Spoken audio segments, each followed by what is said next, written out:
মামা গায়ে হাত তোলার চেয়ে কম কিছু করে তোমার বোন। ছি, কি কি ভাষায় নিজের মেয়েকে কথা বলে আমি বলতেও পারবো না। তার উপর আবার অন্য মানুষের সামনেও আমাকে অপমান করে। কি অন্য মানুষের সামনে বলাটা তো ঠিক না। কার সামনে কি বলেছে?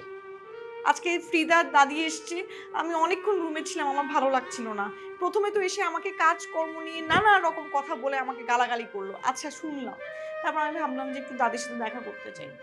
কিছু যদি হেল্প লাগে এসছে দেখা করি। গেলাম।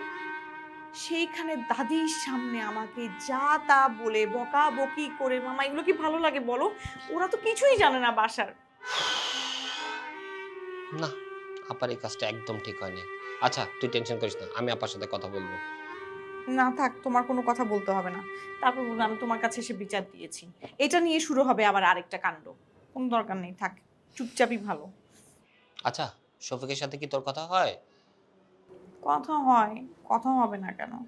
কিন্তু খুব কম। বেচারা চাকরির জন্য এত ছুটোছুটি করছে।